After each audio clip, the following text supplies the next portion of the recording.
This week's episode of This Is Only a Test is made possible by Evident. Evident is revolutionizing the way personal data is shared. Their simple, secure platform lets businesses confidently know who they're dealing with without handling sensitive personal data. With connections to thousands of authoritative sources through a simple API, Evident is the only platform that enables comprehensive, accurate, and up-to-date identity and credential verifications. Check out evidentid.com/test to sign up today and get started. Again, that's evidentid.com/test. Hey, let's start the show. For Thursday, March 14th, 2019, welcome to This Is Only a Test, the official podcast of Tested.com.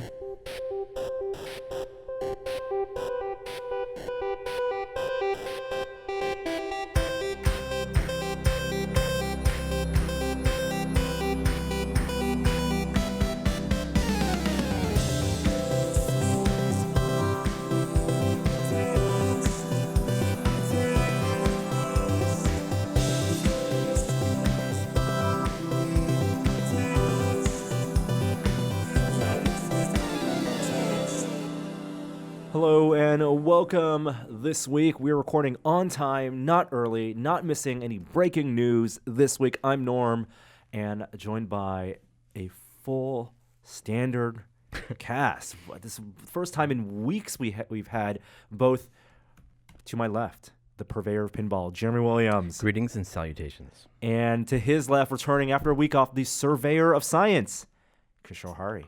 I've been downgraded from a sultan to a surveyor. I'm actually okay with that. I think that makes. I think it's more appropriate, and also it rhymes with purveyor. Oh, so now I'm just Jeremy's rhyming partner? Mm-hmm. Why not? Yeah, that sounds who wouldn't good want to to me, be actually. Jeremy's rhyming partner? My homonym. Wow. You're full of terms today. My homonym. Just before the podcast, Jeremy's like, you know what those little marks on dials are called? Detents. You're just like throwing out. Are you like dictionary Yeah. today? No one knows the word homonym. Now we've all learned something. I let like me just that say it was a riff off of my homie, Oh yeah. right? My That's right. homonym, That's good. right? Very good. How are you guys doing this week? Well. Oh, I thought that was like, I'm comma, no, just well. I am good then. Doing good. Can you say where you were last week, or you just had a busy week traveling? I was here. You guys recorded on a day that I just couldn't record. Oh, that's true. I had the busy week. That's right. I apologize. I had to fly out to Los Angeles. Secret projects? We just haven't announced it really yet, but it's not like we're still sharing some pictures. I was meeting up with some of our makeup and special effects friends down in LA where we're filming some content with them. When are you going to announce this project? Oh, Like gosh. this month? Next month? No later than the following? This year? This year. This Wow. year. All right. Spring 2019? Sounds good. I don't know. It's more about like we just don't know how it's all going to be kind of put together. All But right. having fun with it. Really excited, and I'm gone next week. Hey guys, you'll need us. You're gone GDC week. I know. This is I a big know. deal. This could be our top story this week. Is Oh my gosh. we're missing GDC for the first time in years, if not a decade.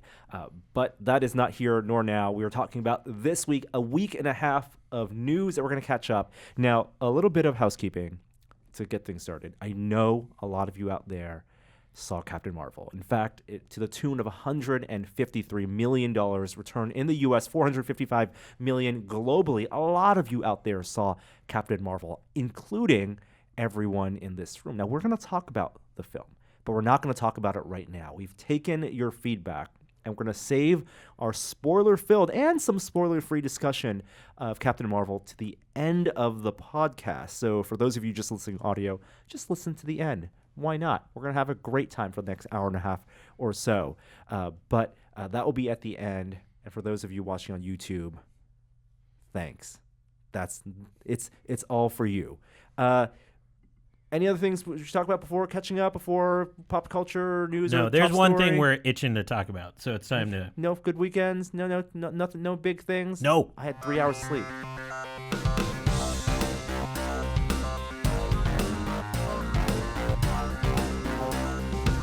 Top story this week. This would have been the top story last week. Totally, because this dropped Wednesday morning or Tuesday sometime. Yeah, and we said as we were talking with Zach Routing last week, we sure hope news doesn't drop middle of the week. There it goes. All our worlds are colliding. Nintendo has announced Labo Kit 03. Is that right? No, 4. Yeah. Kit 05. This is, first of all, yes. This is just they're committed. Like, when we put together Kit 01 and 02, Robot Kit, Variety Kit, we're like, this is definitely a fun thing, interesting thing. Is this something Nintendo's going to stick with? We saw their presence at Maker Faire. And then when they did Vehicle Kit, that was a little more complex. These Labo designers getting a little more intricate now. They're having more fun with the sensors. And they're doing Kit 04 now. Well, so what makes this one unique, Norman? Well, this fulfills the patent rumoring yes. that we saw from all those years ago. It's long been rumored that Nintendo would had a patent to adapt their Switch console to virtual reality. Now, I think somebody actually discovered it in the code as well. Like, they actually found a mode that you could toggle. Right. And for us, you've heard us on the podcast before, being VR enthusiasts and knowing the kind of not only the limitations, but also just the baseline performance needed for good quality VR, we poo-pooed the idea. I don't think anyone in this room said Labo, connected the dots and put Labo and VR together. We imagined it would be some type of plastic peripheral that you would buy. Right, to play VR games just with your Switch. Exactly. Yeah. But it turns out this could not be a more appropriate fit for Nintendo's strategy, in that Labo Kit 04 is Labo VR. Because it is experimental. Not only because it's experimental, but because of it's not in the same way that Sony launched PSVR as a whole branch of a way to play PlayStation 4. This feels like a one-off.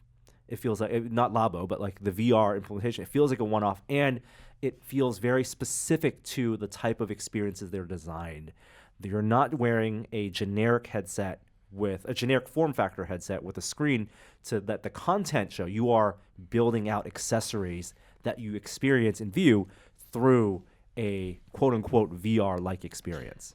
So I bristle at the notion of experiment. Like, that's a word I like. I use a lot in my everyday life. But we're not used to the Nintendo that sends out something that's not polished anymore. It's been a long time since those days of the Power Glove and other products that came out unfinished. The last time they did a virtual reality experience. Yeah, was like Virtual Boy in like 97. It was 95. So it's like 20 some years ago. I'm a little I'm a little surprised to hear you say that, because I expect, like, if they're going to release something, that it's not going to be an experiment. It's going to be good. I don't think it's an experiment in that sense. I don't think Jeremy means experiment as in they don't know the qualities of the experience is way good. I think experiment as in this is not a new type of gaming that Nintendo sees Switch going toward.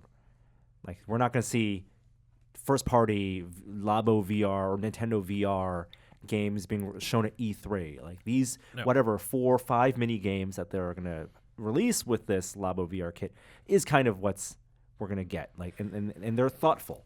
I just think of the Labo line as being just kind of a hobby, to use Apple's terminology, for Nintendo. And we love them. But at the same time, like, the building of the Labo is the experience. 100%. That's what we all love about it. We don't love the games. I have the whole vehicle kit at my house, and it has not been used once since we built it. But the building of it was phenomenal. And the games, they're essential because they are a payoff. They are the final payoff to see the integration, the fishing, to the driving, the submarine stuff. But you're right. It's front-loaded in the building. So are you excited about building VR elephant? Oh my God. I couldn't can't be more wait excited. to shove my face into that butt of that goose. Look, my worry, like, I do have mixed feelings about it. One, I love the Labo experience of the building and seeing how they work, like learning how these things are used, the IR reflective tape and all of the sensors that the controllers have is part of the fun. And I love that. I can't wait to see how that all incorporates into a VR experience. At the same time, it's going to be 3 DOF, because there's no way that thing can do 6 DOF. But it doesn't matter that it's 3 DOF in terms of the headset because, and this is why I kind of wish they kind of re-embraced and own the Virtual Boy moniker, because I feel like Virtual Boy is a more apt. Like this feels like a natural progression of that. They're not going to touch the I Virtual know. Boy. I wish they would own it.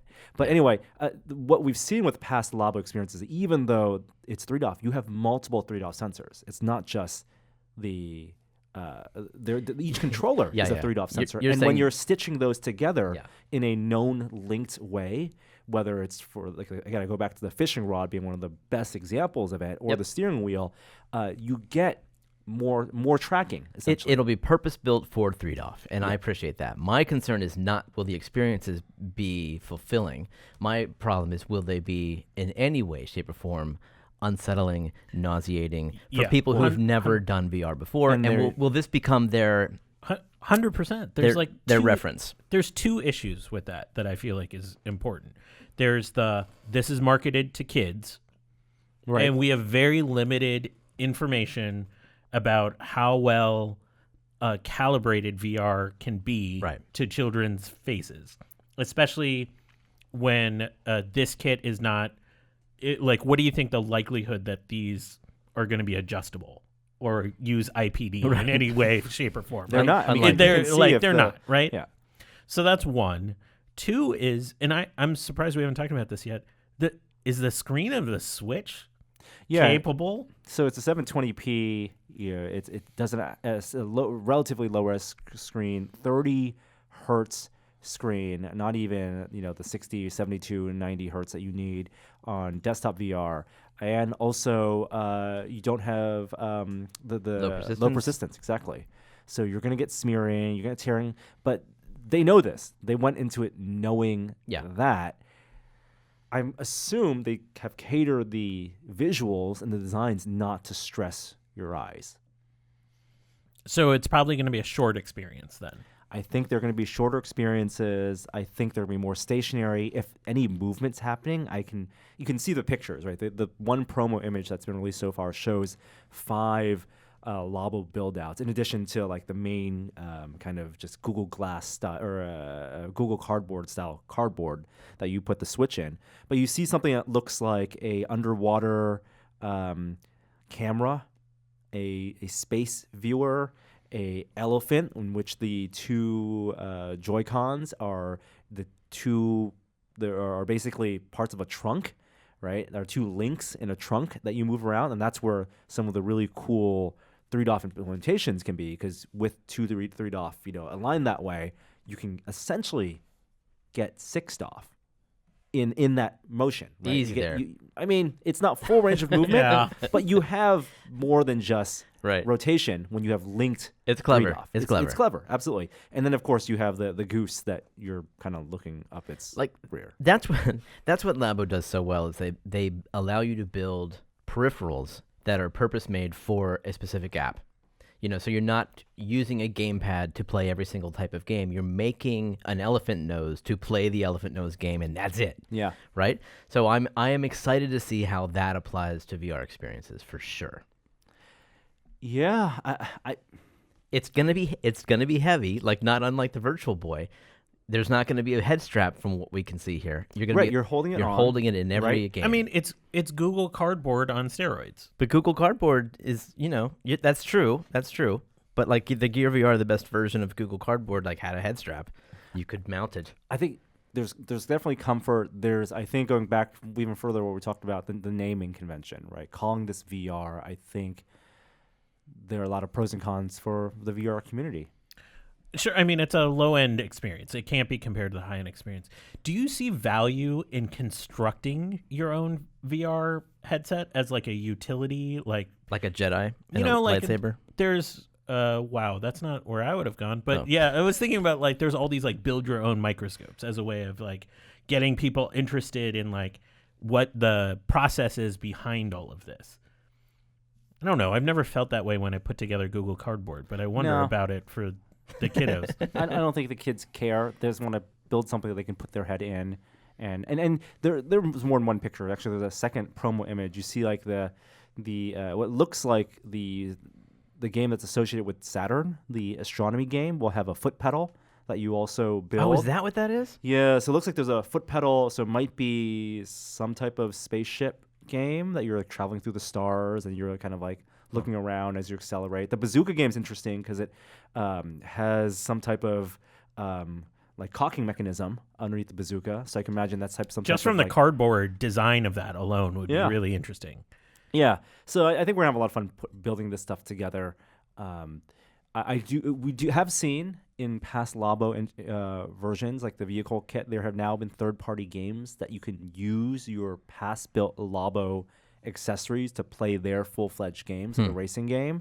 But I don't know if I see these seem very, very purpose-built for the Nintendo experiences. And if it ends up being that, just like in the past Labo kits, we're playing the games for 10-15% of our time with this, and most of our enjoyment, the vast majority of our enjoyment, is in the building, I'm fine with that. Oh, I'm totally fine with that. And I'm excited to see this. I'm 100% happy. I know I'm gonna be happy with this. I'm just concerned about the people who've never tried VR, who are gonna think, okay, this is basically it. I can look around in every direction. I just can't move in any direction, and maybe they'll want more. Hopefully. Maybe they'll go from this to a Oculus Go and a Quest, and it'll be like, where's my elephant snout? Where's my fancy controller? This will be the high bar. This will be for interactivity. You don't see peripherals. That's the kind of thing that VR's been missing. A lot of the promise of the HTC Vive trackers, where we saw those mock-ups of those swords that can turn into the space pistols, but that really hasn't caught on. And Nintendo is giving you some physical objects to interact with that pair with virtual objects. It seems like it might cost a little bit more too, because you'll be able to buy it as a pack or as a 3-pack. Like you can buy the starter kit, which is just the blaster and the VR goggles, or you can, and then the expansion set 1 and 2. And the expansion set 1 is the elephant and 2 is the pedal. Yep, the bird and the pedal. But I assume they must have a full. They do. That's the other. That's like the VR kit, 04. I feel like you just got to get it all. I do too. Yeah.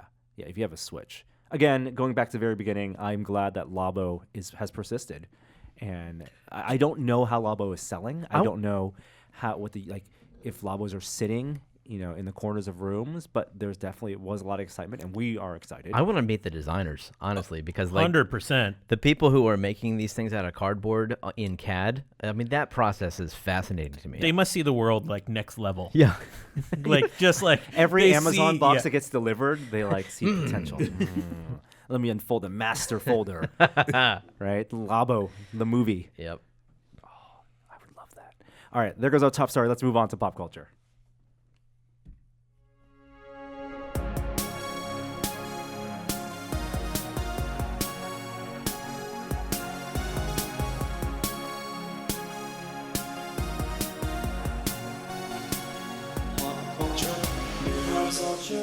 Once again, we're saving our Captain Marvel impressions and spoiler-filled discussion for the end of the podcast. But that doesn't mean there's not a lot to talk about, because Netflix is doubling down on Bandersnatch. Are they? Yeah, I was excited when I read this story because it was...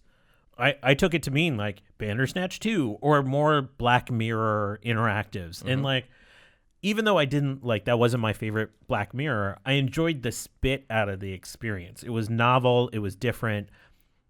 Here's the twist, though. Mm-hmm. Netflix came out and said, yes, we're going to double down and do more interactives. All right. And we're going to explore it in comedy and drama. I'm like, wait, hold on. Comedy? How does choose your own adventure work in comedy? No. I didn't like that punchline. What? I don't see how that works. Oh, right. Try to make the funniest one you can. Yeah. Will Archie choose Betty or Veronica? Now you get to choose. I mean, it could be dark comedy. Like, you could decide to hurt people. I think Netflix has earned enough trust for us to check it out, but is what kinds of stuff, what genre do you want to see this kind of interactive in? I understand it in kids stuff. I don't know. Part of what worked so well for me about Bandersnatch is that it acknowledged the interactivity aspect of it. It made it part of the story. It made you part of the story. And also, in that it making you part of the story, and the idea of multiple paths being the theme of the episode, it allowed you to watch everything, not everything, but a lot of it in one go. The user experience from our end wasn't watching an episode of Bandersnatch, spending 45 minutes, and then going back the next night and choosing different options. They kind of designed it so you could just have a longer experience. even though it's a lot more work. Does that work for Right. comedy? That's Does that what I'm work wondering. for, like, are you going to watch an episode of whatever Netflix comedy? And Hear me out. Okay. You ever see that movie Sliding Doors? It's like a bad romantic comedy with, I think, Gwyneth Paltrow. Romantic comedy where you get to choose who falls in love. No, you're the god. Okay. Yes. Give it to me. No? Okay. No one here likes romantic comedies like me. Yeah. Oh. I think it's by nature it's high concept, and I know they've done this with the kids show stuff, but for people who watch shows and love the water cooler moment and talking about them, and especially talking about them on social media, I don't know if you're going to get that same type of resonance on a non-genre show. But I didn't see Bandersnatch coming, though. Like, that blew me away in terms of what it did. I expected a choose your own adventure. Yeah, they are expensive to produce. For sure. And the back end that Netflix built out was very customized, the delivery system. So I think they are already invested, and because they have the money to spend, it kind of behooves them to actually experiment in this. Who knows? A year later, we could be looking back and say, "Whoa, boy, that was a the use of this tech," and I'm glad we're not doing that anymore. Yeah. Are they happy with Bandersnatch because of the amount that it got watched, or because of the amount of buzz it created? Both. I think You both. think? Yeah. I think a lot of people watched it. I mean, had the strength of Black Mirror. It definitely got the buzz, and they put more hours into Netflix, and it wasn't piratable.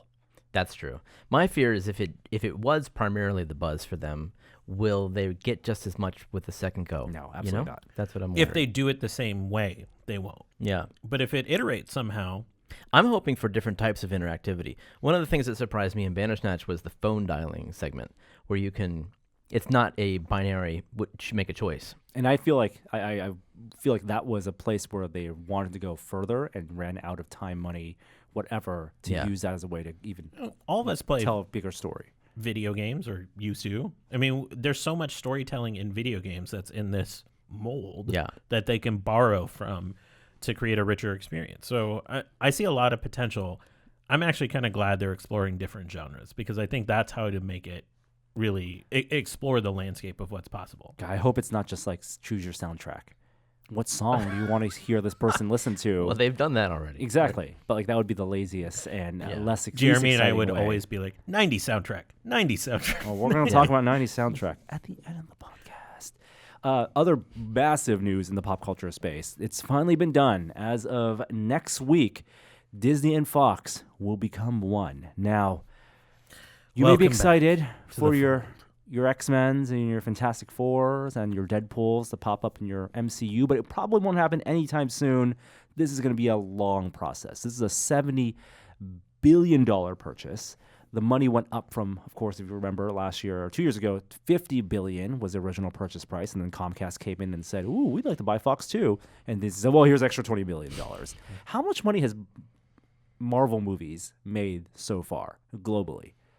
Like, Sure. 21 movies. So you figured, like, not adjusted for inflation, they're probably doing an average of around like 600 million in gross. And so there's been about 20 of them, 21. Where are we at? 20 films have made globally, so not including Captain Marvel. So I'm going to add 500 million on this. But the 20 films have made 17.5, so $18 billion globally.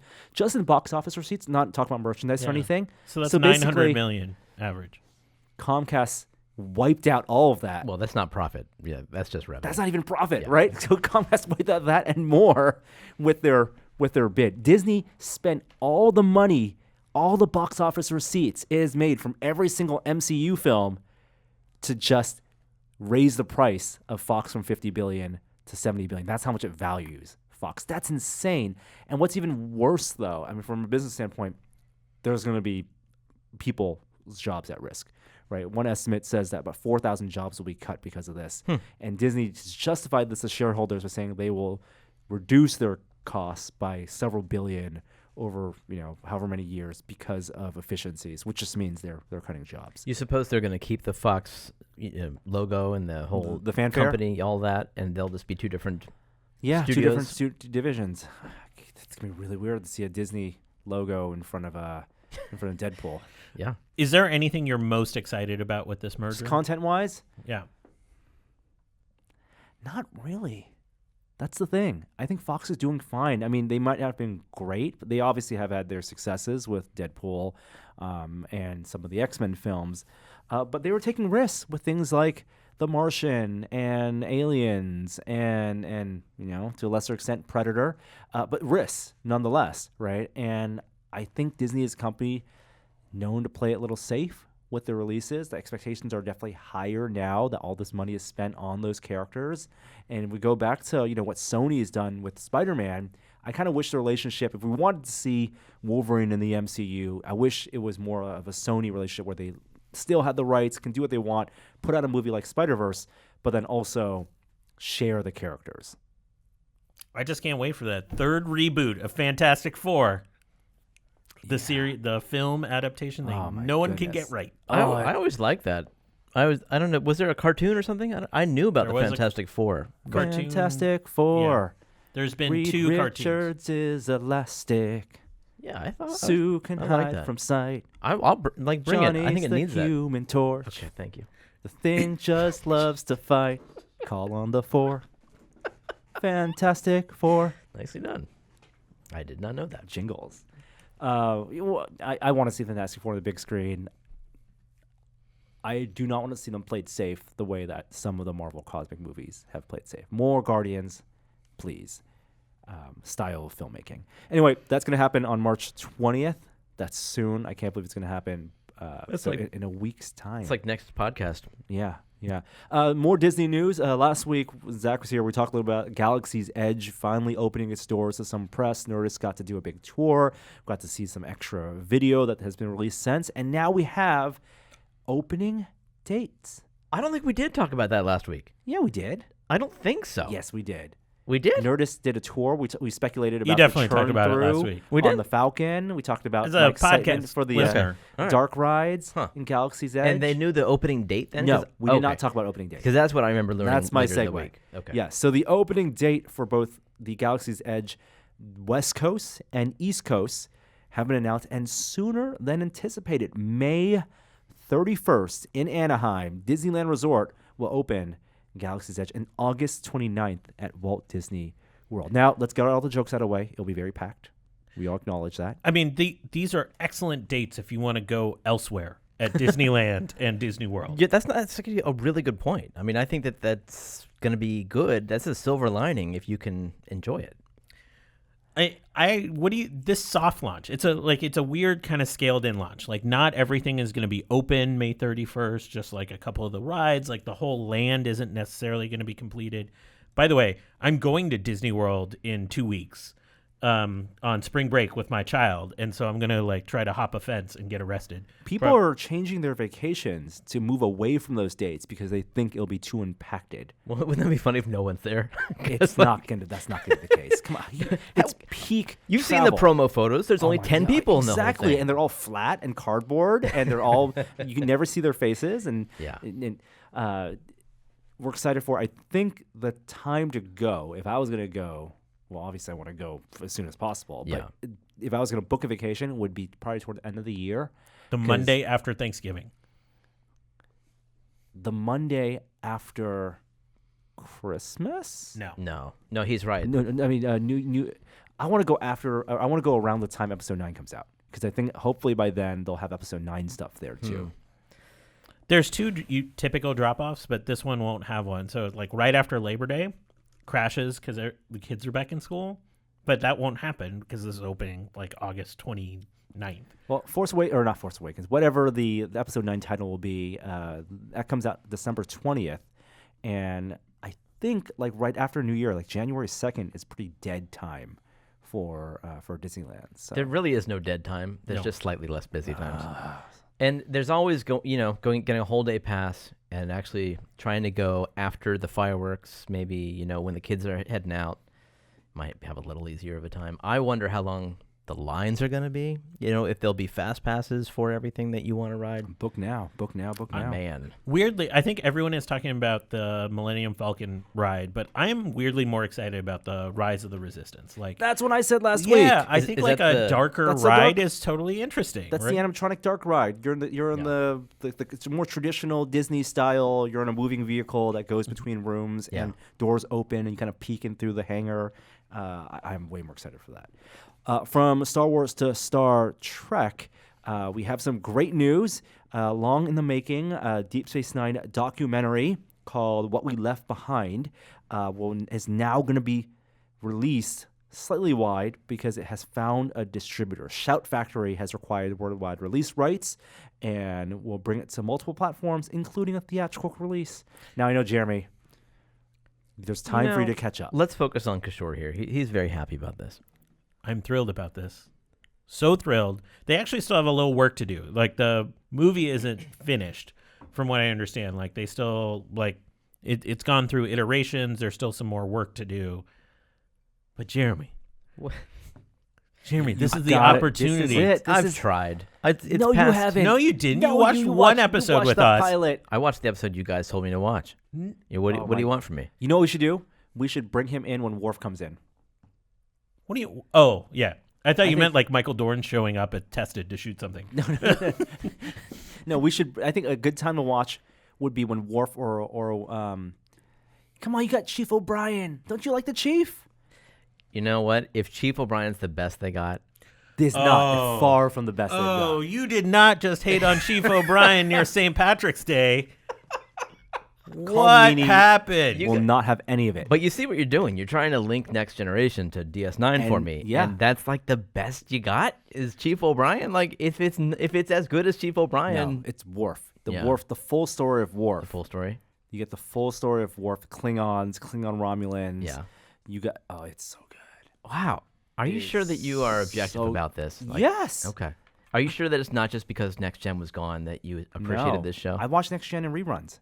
So I have two responses. I'm 1,000% not objective about this, and it doesn't matter. I know there's a lot of love for DS9. I appreciate that. It's well deserved. It's one of those that like we don't actually see a lot of behind the scenes, and there's a lot of drama behind the scenes. So I'm hoping this doc kind of picks up on it. What does it mean, what we left behind? It's The name of the final episode. yeah, it's kind of crucial phrase in sort of some of the closing. Oh, I'm getting storylines. chills. I'm getting chills. Really? Oh, nerd chills. Now, Next Generation, I think, from my perspective, and you probably universally agreed, had one of the best finales of not just any Star Trek show, but of any long-running genre show. All Good Things. All good things. All Good Things is tough to top. But That I look, will say, that look he gave the crew around the poker table at the end is one of the best yep, delivery, like acting moments. he should have done this a long time. He should have done this. You get chills just think about that. But the end of Deep Space Nine was a culmination unlike any Star Trek show has had. Really? A culmination of not only a season, but of a series, of a part of that corner of that world, and in terms of world building, Deep Space Nine did it much more. How many episodes were there? Seven seasons, seasons, so about 100. 135. Yeah. something So you're like asking me to devote up 110 hours of my life to watching this in order to appreciate the final that. episode. Your kids, your kid won't regret it. Please, Okay, well. you won't get to the visitor in season 4 as a parent with a son. You're gonna come babbling into us about Really? how that just reframed your entire parenting life. I appreciate this. Yeah, to put it in terms that Jeremy can appreciate. Yeah, as a father. Okay, I think that does it for pop culture news. We got to move on to tech. Does? Holy cow. Yeah. All right, let's do it.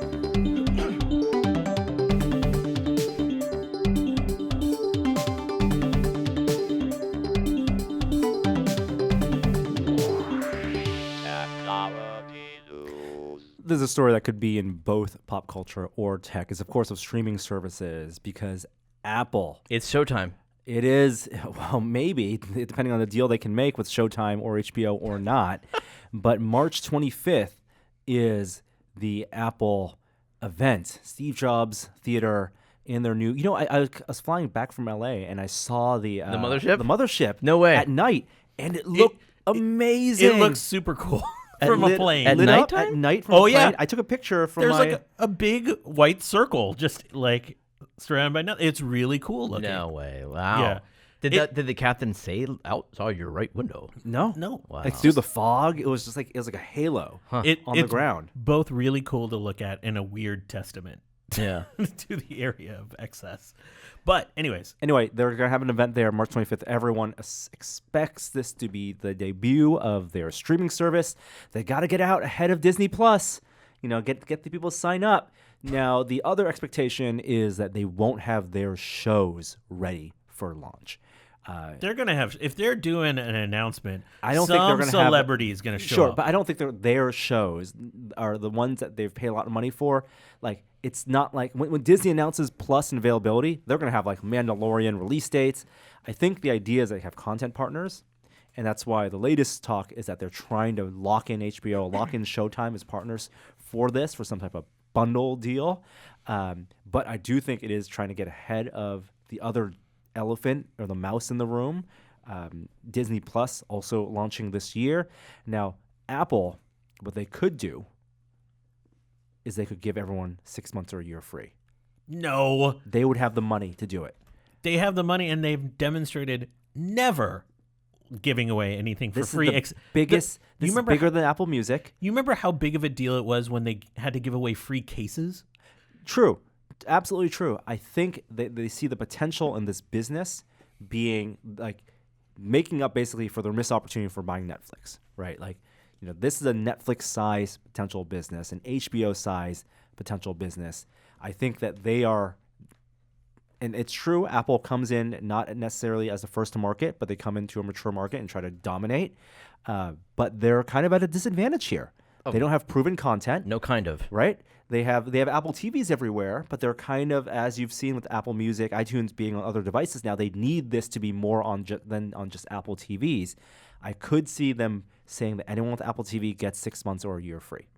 Oh, I see what you're saying. Like anyone who's bought into their The hardware. ecosystem, Yeah, that's an interesting idea. put their credit card, and then 6 months down the line, they'll charge you, month to month. It flies in the face of the new ideas posed by Elizabeth Warren to break up a lot of the big companies, including Apple. Speaking mainly of their App Store, but now if they're going to start creating content for a platform that they also own, then that will also be a problem. Yeah. I mean, it can't be something that's going to be exclusive to Apple devices. They need a bigger market than that. What makes this Apple is the question. Right? What their last forays into content with their app contest show with will.i.am was a disaster. The original content with Apple One, Apple Radio One, I don't think that's caught on really as a thing. So what's going to make this different other than content partnerships? Like, are they going to do a live component like they did with a radio station?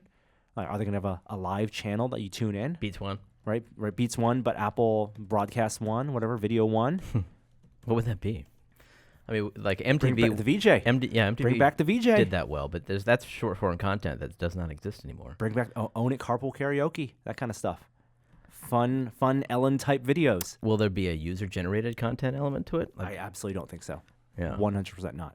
I mean, This will be the most walled of walled gardens. so it's not YouTube. It is Netflix. Not YouTube. Yeah. 100% premium content only. We'll know more March 25th, right? Not April 25th. March 25th. Yeah, March the end of this 25th. month. Yeah, I don't know why someone put April 25th in their show notes. Yeah, who did that? Yeah, March 25th. I mean, you know what? I could totally see not subscribing to this personally. I am way What if more. they gave you 6 months? Well, obviously. See, there you go. Well, what? I mean, yeah, like when What if they Amazon gave you 6 months and then you watch it, you binge those shows, and you're like, Amazon does that with Prime. Like they'll give away Prime memberships to loyal members for X number of months. But I honestly like, what are they gonna have that excites me? I don't know. Here's what's gonna happen. Oprah's gonna walk on stage and go blah blah blah blah blah. Yeah. And then like freaking Jon Snow is gonna show up and they're gonna talk about HBO partnership. Mm-hmm. And then they're gonna be like, this streaming service is $20 a month. And Why then you're would not gonna do it. Why would HBO do that? They have their own service. Why would they cannibalize that by? They're not cannibalizing it. They'll just come out there as like you can get HBO added on to this service. beyond the original content. Like HBO is all about upselling, integration with other streaming services. So I think that's So what you this expect. is them bundling with Comcast. Yeah. They're going to. But this is not Comcast. This is Netflix or So Amazon Prime. here's the question. Have you reached a point in the a la carte saturation where people feel stressed out about the need, because you're doing it through Apple iTunes subscriptions anyway? Like, I look at my iTunes subscriptions, I have CBS All Access, I have Criterion Collection, I have HBO, all bought through Apple, right? Could this be them taking a step back and saying, our thing isn't going to be another Netflix or Hulu that you buy a la carte for, but except we are now doing Comcast, but better. We're doing the 4 subscriptions you want, Showtime, HBO, plus our original content at a reasonable $20, $30 a month, high value, high cost, but this is the catch-all, kind of like the catch-all bucket, because we're not in a post a la carte world, but we're in like a mature a la carte world where bundles make sense now. Yeah. I just hope there's something more to it than we're trying to do this too. We're trying to do Netflix too. I hope that there's some interesting synergy between their devices and this service. Maybe there's some sort of voting mechanic or interactive mechanic that Bandersnatch does not work that one on ups these Netflix. devices. Maybe you can do more than that, or maybe there's content that is a little more. I don't want to say highbrow, but educational than the other guys are doing. Well, you heard what HBO had said about Netflix, right? First of all, HBO's president stepped down, long-running president, because that's after the acquisition of AT&T, and they now have a new CEO. And the new CEO, one of the first things he said was, Netflix has no brand. And I don't think that's the case. The Netflix brand is clearly very strong. The people kind of associate Netflix with convenience, associate Netflix with just a plethora of content, a backlog library of content. It is in the pop culture consciousness of Netflix and chill. But I do think what he was actually saying is that Netflix doesn't have a brand identity, a content identity, because they're so all over the place. Yeah. When you think of HBO, their tagline is not TV, it's HBO. They are the home box office. It is premium quality only. Even in like the risks they take, shows that might last one season, but from Band of Brothers to Sopranos to The Wire to Game of Thrones, it is high quality, risky, statement, prestige television. They established that. Netflix, some hits, some not. Definitely a lot of throwing stuff at the wall. Apple, I think, wants to be more like the HBO model than the Netflix model. I don't know how they're producing content. HBO model is in decline, and I think that's why the president left. I think Game of Thrones will be one of the last water cooler shows in our experience, like ones where everyone is watching at the same time. Westworld? I don't think Westworld is that. But that's not indicative of the moment we're in now and the way people consume this type of content. That's just indicative of the content itself. Like Game of Thrones, yes, it came out at a great time for HBO and for streaming services, but that's not to say there's not another brand, or whether it's Lord of the Rings on Amazon or a Marvel thing on Disney Plus, that there could be these other big water cooler moment TV shows. Yes, but not in the everyone is watching at the same time. Because Netflix does a binge watch, everyone downloads, and HBO is a week to week. Well, HBO is also on cable, which is still where I think most people are watching Game of Thrones. Yeah, and I wonder, isn't Apple going to have a weekly thing? Because HBO has had success with kind of weekly programming in the John Oliver mold, in the Bill Maher mold, real time, and Netflix has not had success. Curb. With that late night talk show, with a kind of news show, with a thing that you're going to check in that's not a narrative driven programming. Will Apple have their equivalent of that? Right. Will Apple book talent? Because Netflix tried it with Michelle Wolf. I mean, they've had success with Patriot Act, but the Chelsea show, not really going anywhere. I'm curious. I'm just pessimistic. And is it burnout? The one thing is, like, this is that thing that was in the book, the Steve Jobs biography, where he said that he spoke to Steve Jobs before he died. We solved the problem. We solved the TV problem. Jobs was like, I know what to do with TV. I know how to solve the problem. And then finally we might be able to see the evolution of whatever that idea was. I don't think this is that idea. I think It's whatever problem that Walter Isaacson had talked to Steve Jobs about Yeah. all those years ago was probably a physical TV. And I don't, and combined with some type of package deal. But I think the world of streaming that we see exist now is probably grew out in spite of the Jobs vision for how they were going to own television, for better or worse. In other streaming news, Hulu has now packaged themselves with Spotify. Now, in terms of bundles, this makes a lot of sense, both for Hulu and for Spotify. Spotify is trying to grow users. Now, anyone who has a premium Spotify subscription will now get Hulu with the ad-supported Hulu. That was like $3 a month Hulu for free. All you got to do is go to your Spotify account and check the box, say, I want Hulu, and you get Hulu for free, which is great for those people. I was in a beta version of this where it was like an extra $1 to get Hulu. And then they just said this is working. Yeah. Does it And work? so- Go ahead. It was kind of perfect. So my wife watches Handmaid's Tale, which is too scary for me to watch. Does it work the other way around if you have a Hulu account? No. No, nor does it work if you have a Spotify account through a previous bundle. Like I have Spotify through a New York Times subscription, and so I do not get Hulu with that. But that type of bundling of different types of content, Spotify moving into podcasts, obviously having a big library of partnerships with labels, record labels, that paired with a TV thing, I think makes a lot more sense than putting, Prime Video and Netflix together. I'm going to predict it now. Do it. 2020, the year of streaming consolidation. What does that mean? Because right now Back we're to in cable this, companies? No, we're in this everyone is building their own channel. Yeah. And eventually that's going to get to a point where the profitability of it is going to wane, and then we're going to see consolidation back. Yeah. I subscribed to DC Universe for a month, and it was super worth it. I loved the stuff I watched on there. I can't be a regular subscriber to it. Yeah. And so I can't imagine that channel's going to survive. Do you see it being more of an a la carte, you buy the show? They Could be. tried that with iTunes, and you still can do it with iTunes. It's just that from a business standpoint, that's not what any of these companies want. Nope. They want you to be they want you to live in that little They area. want you not to think about the $10 a month you're spending on this, and just have that be built into your credit card fee for the price of just 2 coffees a month. You can. Well, I'm not drinking coffee, I guess, for the whole month because I'm subscribed to so many of these services. It is the new winter is coming. Consolidation. It's is hard coming. though. It's hard because you have to compete with the perceived value of your competitors, and Netflix has tremendous perceived value for what you're paying for it. And you only got so many eyeball minutes. And it's they're profitable. They're not cheating the ride sharing companies are, where they're Are they pricing. profitable? Is Netflix profitable? Yeah, aren't they? I think you're right. They're not cheating like the rideshare companies. They're not valued $1 billion because they took $1 billion in fundraising. But anyway, let's move on. Happy birthday to you out there, to you in here, to everyone on the internet. This could have been our top story this week, but the internet turned 30 this week. How do you mark the beginning of the internet? It's the 30th anniversary of Tim Berners-Lee submitting a basic concept paper for building the World Wide Web. Cute. It feels like the internet's been older than that.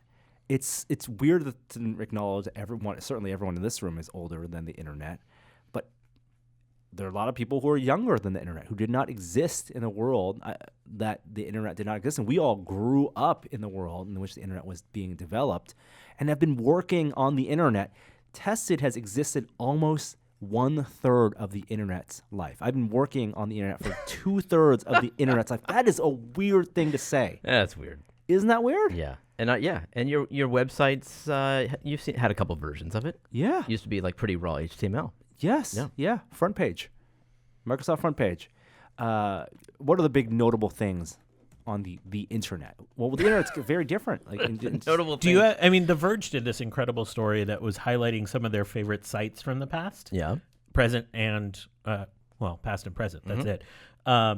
Do you have a favorite that you miss? The favorite.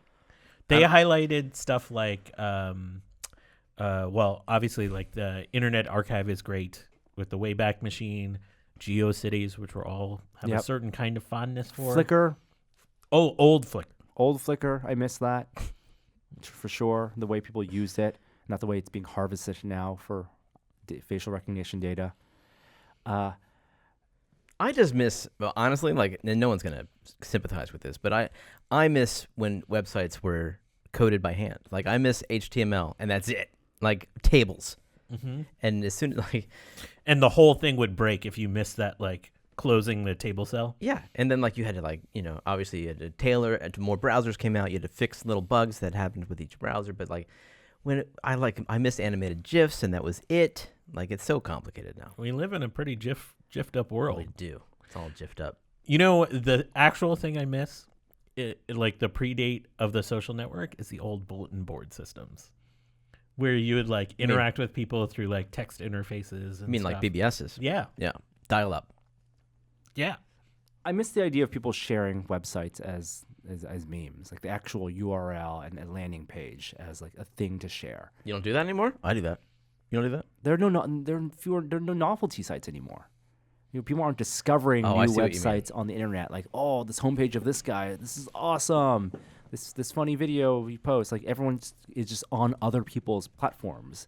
Right? People are sharing other people's Twitter or their Facebook page or their YouTube page, Right. but not their own domains. I miss the idea of people owning their own domains and putting things on their websites and web hosting. You know, hosting their own servers or using server hosting services. Now it's easier to put it on a Tumblr or a Medium than to own your own website. And I think that's because the way the web has changed, and now it's, you know, the web is mobile. The web is through APIs. It's not through landing pages. I'll give you a anymore. site. Yeah. Everycircuit.com. I discovered this recently. It's a place where you can design and simulate circuits, analog, digital circuits for free. Put them up there, watch your circuit go, see the current flow in different directions, Nice. turn on LEDs, all virtually. There, you got what you wanted. You're not super happy about that? No, I am happy. Netflix is profitable, but not by much. 100 million or so. That's not by much. No. It's based on how much they're spending and how much they're worth. Okay, moving on. Last week we talked about, did we talk about the Model Y unveil event? We did. Yeah, What went to about From Sex to Sexy, remember? Yeah, of course. Yeah. Well, in the midst of all the Tesla news last week, you know, there was obviously their announcement that they would be closing all their retail locations and moving to an online-only sales model, and cutting prices across the board for all their cars. Well, apparently, people didn't like that. Which people? Tesla owners. Tesla owners around the world, and I think probably it's a cultural thing, especially over in the Far East, protested over the fact that there were price cuts on the cars Why? because they had purchased cars previously. Wait, at so they're higher upset price. that the new owners would pay less? That's the only reason? Yes. What? Yeah. What about the closing of the retail shops? Did they not like that for any particular reason? Like they lose those People apparently charging didn't options? care about that necessarily. Obviously, from a consumer standpoint, it sucks. People are losing jobs, but also the ability to test ride a car, pick up a car at a lot. Yeah. Like, well, Tesla's rolling that stuff back. Okay. They issued a press release earlier this week saying that they're going to only be closing half as many stores as they originally anticipated, probably because of leases that they couldn't get out of. Maybe that's the speculation.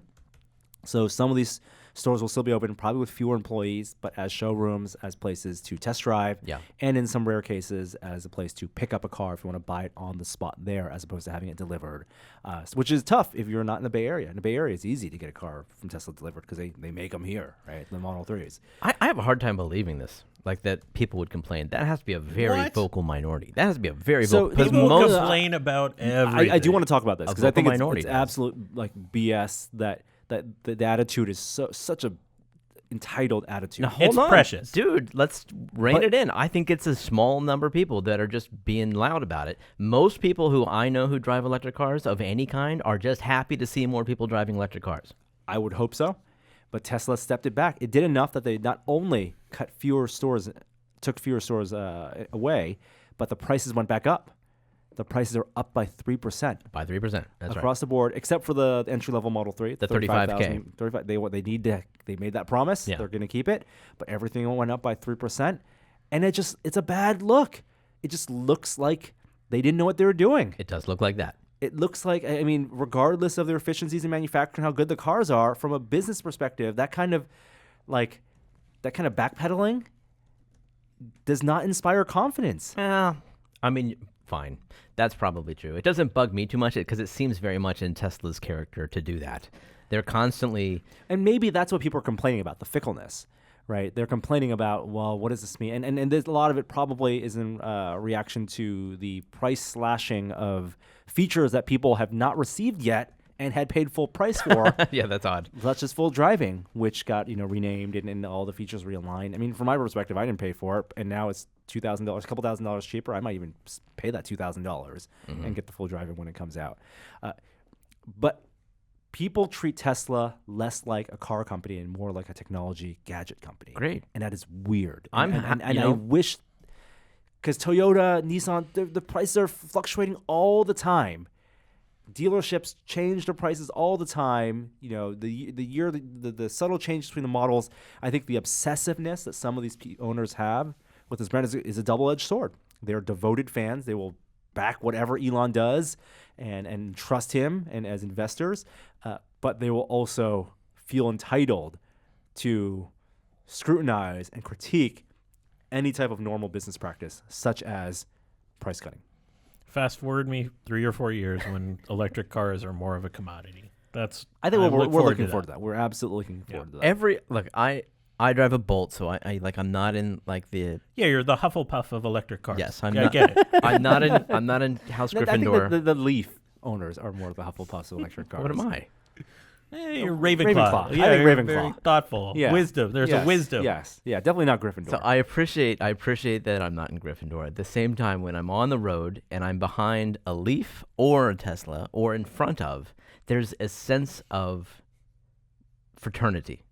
Do you do like a little nod as you're driving by? the Model 3 salute. No, I don't get that. Obviously, that's just for Gryffindor. But there's like if there's a patience level, there's a forgiveness level that I appreciate. Mm-hmm. I don't want to change the subject That's here. very precious. But I'm pretty sure that that Norm's in House Slytherin over there, not Gryffindor. Ouch. Yeah, I don't know. Maybe there is no house appropriate for Tesla owners. Maybe it's divided between Model 3 and Model S owners. I don't know. Speaking of stores closing, Amazon is closing stores. They had stores.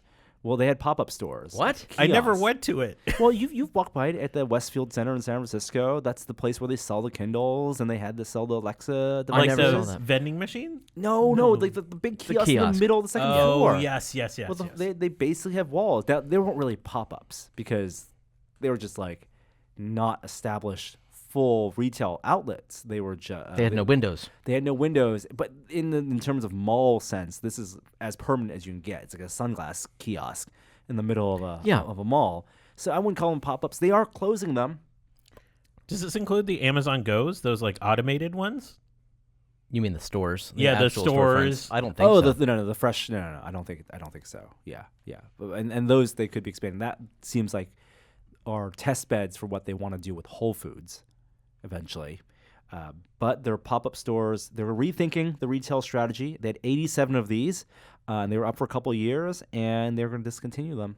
I think it shows a maturity in their devices. Obviously, they are a logistics company. They can easily get the amount of units sold at these devices is minuscule compared to what people are buying online and what they can get off trucks. Mm-hmm. They still have the Amazon Prime truck, that's going around, the Prime Now truck, and for people to pick up whatever. Yeah.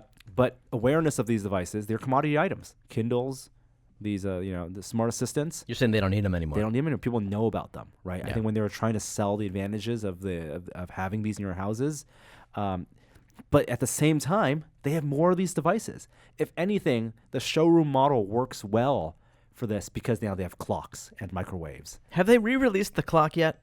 They have. They The clock did? is out. The clock is They back on sale. re-released it. Yeah, the clock is back on sale. Okay. Yeah. I wonder what they fixed. I mean, presumably the problem. Yeah, but what about me? Oh, sorry. Do I get a firmware update or do I have to buy a new clock? I guess I'll find out. I'll rehook up the subwoofer and let you know. Yeah, the clock, as I believe, of course, searching Amazon clock does not get you what you want. Where is it? You don't have to do live Yeah, Google searches. I'm not going to do live Google search. That does it for technology news? No. No? No. What? Why can't we talk about the most pressing issue in technology today? The fact that Inbox is shutting down at the end of the month. Oh, because I'm in denial. You don't understand how much stress this is causing my family. Look, I love this app. I get it. Like every day I have to hit the dismiss. Like Gmail, it has all the features you want. Oh, it doesn't. Do people? I mean, obviously people know because they're getting that announcement. Why isn't this on the front page of the New York Times? Why isn't this trending on Twitter every single day? Like I have tried to use Gmail for the past 2 weeks and it sucks. It is horrible compared to Inbox. And you're not talking about when Gmail went down last night. No, You're talking about the Gmail I'm talking about the app. tabbed experience with ads at the top of my tabs and losing track of what tabs I've read and which ones I haven't, and having to archive things in a weird that doesn't make sense, takes more time. The Inbox experience is so superior. Why is it going away? Is it because the ads don't work as well there and that Google's not making money there? Do they really need that ad revenue? Can we do something about this? Don't we have I don't new think so. segment music for this segment? Like things that make Jeremy upset? Oh my gosh. We got it. We're episode 491. We Yes. are 9 episodes away from 500. I think it's time to play the music. Oh, I don't have it queued up. Oh, Okay, next week though. This is just a preview of the Jeremy, things that it's in irritate Slack. Gmail. Click the link in Slack. Yeah. You can play it. Let's hear it. Well, it's not just like that. It takes time. I'm gonna filibuster while Jeremy gets us ready. I never used Inbox. I think Gmail is just fine. I think a lot of the smart features of Inbox have moved to Gmail. The ads don't bother me. Really? Like The ads bother me. Do you use the tabbed interface? I don't use tap interface. So you got it all in one. It's just, but don't you like the way Inbox collapses things into segments? And like, so you get all your spam in one little pop open, and you can archive everything or delete everything at once. No, I like seeing everything. Oh my god. Yeah, It's the worst. I like the control over it. I'm a masochist. Wow. I check So you're part of the problem. I feed the email habit when I'm feeding the I baby. also feel like Gmail doesn't handle multiple inboxes as well as Inbox did. Yeah, that's true. The inbox management, the folder management in Gmail sucks. The kind of labeling system is not great. But what can you do? What can you do? All right. Here we go.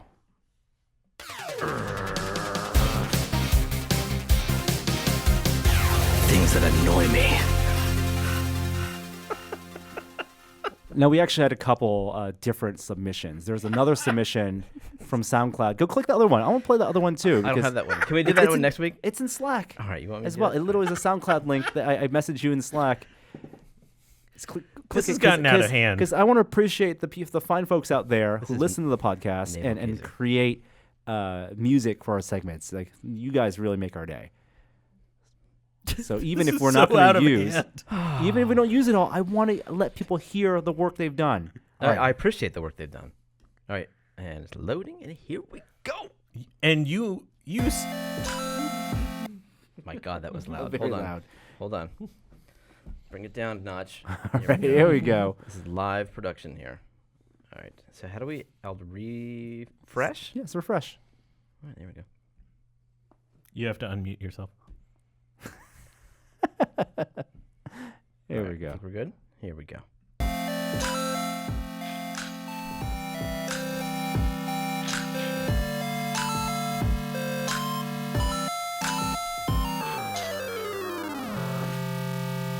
Things that annoy me. So They're both good. I appreciate the second one for the Mario Day Yeah. Yep. tie-in, but Yep. I think I'm gonna go with number one. Number one is more in the spirit. us being irritated. It's more Yeah, concise. yeah. But thank you. Who created that second one? Mark. Mark. Thank you, Mark, for making that. He's been created other music for our show. And Dr. Daft created the first one. all right, we're gonna go with that first. So one. do you All right. want one? Do you want one? yes. All right. Well, look, these are obviously there's gonna be short little things. And Are you gonna pull them from your notepad? I know one. So it's I apologize if these are things that you guys are all over already. But just maybe you can help me understand why this happens. I'll give you one this week. Why don't people back into parking spaces? Why don't people back into the garages? It is This drives me crazy because it makes so much more sense to back into a parking space or back into a garage or back into a driveway. And people don't do it because they're short-sighted. They don't do it because they're thinking in the now. Isn't the time commitment the same? Time commitment not the same. It's not the same because it requires more effort it is an investment now to pay off later, to easily pull out of a spot later. Safely. Yes, more safely. But I would argue that if you are going someplace, being on time to get somewhere is more important than leaving somewhere, presumably not in a rush. People are more in a rush to get places than they are to leave. But we're talking about a matter of seconds, right? We're talking about maybe 5 extra seconds to back in. Now, granted, I have a backup camera, right? I have a 360 camera. You have one of those top-down 360 and it cameras. makes backing into places remarkably easy. Of course. But I've been backing into places since I had my first car. Like this is in the 90s when there wasn't such a thing as backup camera. Stick shift, and I can do it, and I did it because it makes so much more sense. And there's people who pull into their their driveway or into a parking space because that's the easy thing to do when you get there. But then it's time to leave, and they're in the car backing out. They can't see anything. They can't see any pedestrians are walking by. They can't see cars coming. If they would just back in to begin with, when they had a much better vantage point on the pedestrians that are walking there because they're driving down that road, they have a sense of where people are. They back in then. When they pull out, they've got full range. You can see everything. You know, I did not know what to expect from the segment, and I can tell you I am not disappointed. I am not disappointed. I'm retracting my Hufflepuff claim, and this feels a little more Slytherin. No. Your is 100% valid. What you were saying? Okay, good. Thank you. I think that's gratifying. Although you're not answering the question. I will not concede that is a thing that people will do or should do. You don't think it is? How could it be valid and not a thing people should do? It's valid in that I can see why it bugs you. I see the logic behind this, but I'm a terrible driver, so I'm just going to keep doing it the way I do. You pull in forwards? Oh, yeah, all the time. Oh, yeah. The only time I pull in backwards is when I need to charge the car. It's because you're uncomfortable pulling in backwards? Yes. You're afraid you're going to hit something. More uncomfortable pulling in backwards. But what about when you go to leave? Aren't you afraid you're going to hit something? I've been doing it my entire driving life, and so I'm more comfortable doing that. I completely agree that driving out, facing outward, is much easier than backing out. That the 3-point turn of backing out and pulling out of a parking spot or a garage. Also, in many places, the parking spots are diagonal, and it's not possible to pull into a diagonal spot. Granted, backwards. there are exceptions. I feel like this is one of those times when I might feel superior to people. You know, this segment is gold. That can't be possible because I have too much. What is oh God, what is the thing that's not Homo sapien? It's the other thing, like where I'm 2% of this other Neanderthal. That's it. I know that from 23andMe. I'm like more Neanderthal than most people, so I can't possibly be superior. But how is it that I back in and no one else does? So this bothers me. That's it. This is great. Right. That took a weird turn to like a misunderstanding of biology in addition to like. All right. That's it. That's it for this week. All right. Oh my God. I hope it gets better from here. This is amazing. All right. Speaking of biology and some science, let's move on to. Don't you have something to say? No. Let's save it for Captain Marvel. Oh. Okay. Very good. All right. So we're gonna do that. We're gonna go there, and then click this.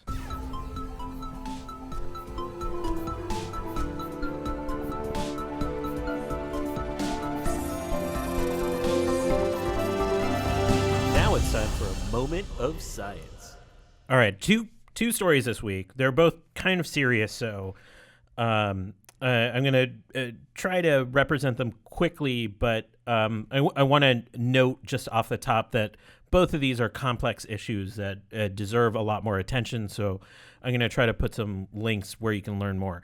There is a new diagnosis in this country especially, that has become in vogue when you go to the doctor's office.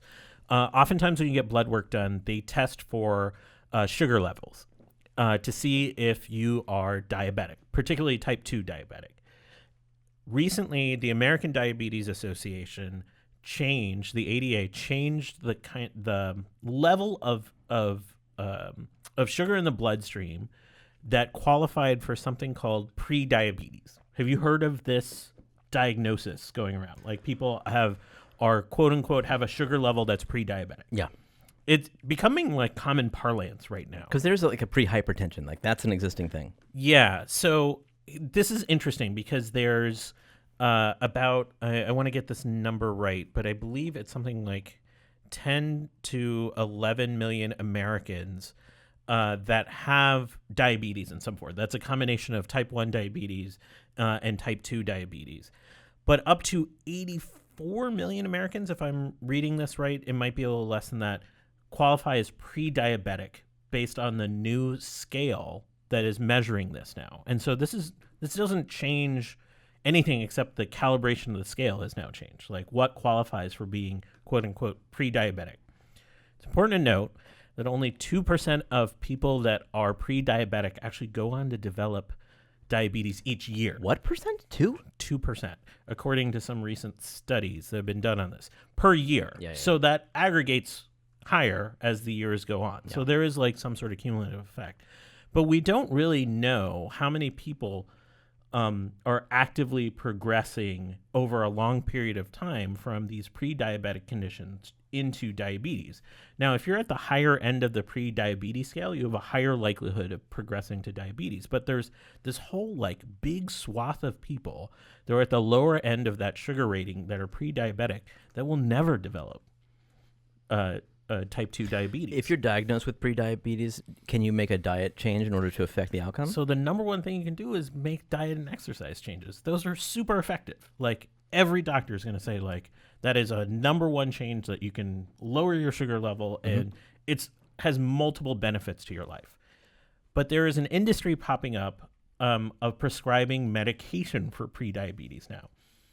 And a number of studies and some guidance came out this week that is very risky because there's always side effects to medication.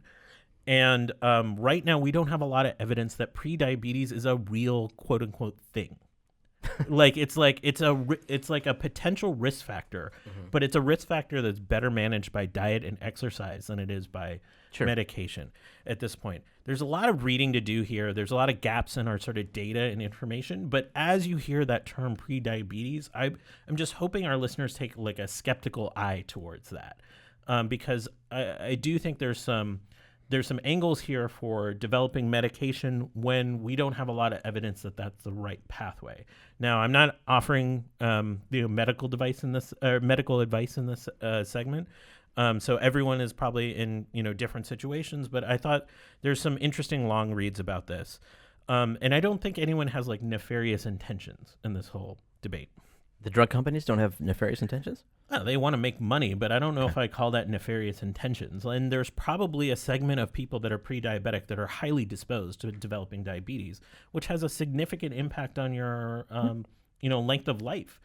But treating all people that fall into this like pre-diabetic range the same is probably not the right course of action.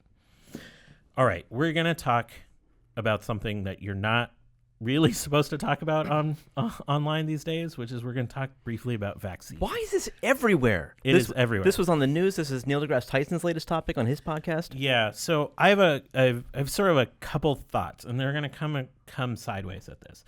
So one of the reasons it's a big issue is because we've seen declining rates of vaccination here in the U.S. and worldwide. The WHO listed vaccine hesitancy, which is the official term for people that do not or are considering not vaccinating their kids on a consistent recommended schedule. They named it as one of the 2019 global health threats of the year. So that's like not messing around. Like that's the World Health Organization. They're really seeing potential outbreaks and current outbreaks of vaccine preventable diseases in ways we haven't seen. In Madagascar, there's been measles outbreaks. There's been measles outbreaks here in this country. There's things returning to the fore that are preventable. That's fine. That's one part of the thing. That's not fine. It's like, it's part of the discussion. Yeah. I think a lot of scientists especially take this issue very personally. Like, this isn't just like a rejection of the vaccine. It is a rejection of like expertise, like that this is like a thing that has been developed that has saved millions of lives. Yes. And so it's a personal issue to a lot of scientists. I want to acknowledge that too.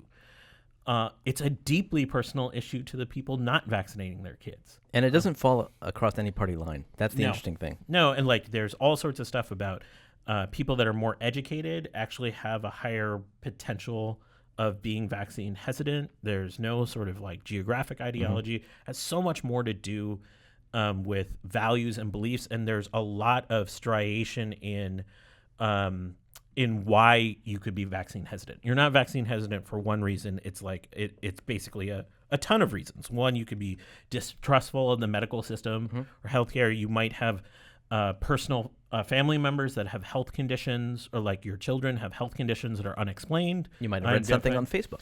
Yeah, you might have community members that you trust that express these views. I bring it up because a lot of the tech companies have been approaching this topic under a great deal of pressure from government and from vaccine proponents to change their policies. So YouTube has changed their algorithm so that they're not going to surface as much anti-vaccine content that's not evidence-based. Same with Facebook. Pinterest just deplatformed the anti-vax stuff. I personally... I've been reading a number of papers on this topic. There's a link I'll put to an online Twitter discussion among scientists about vaccine hesitancy and just sort of the complicated issues underneath it. I think this is one of those things where there isn't this easy right or wrong answer. Like, it's easy to send out a tweet being like, more people should get vaccinated. It's less easy to say like there's actual people on the other side of this decision that are not making it because they don't, for just completely illogical reasons.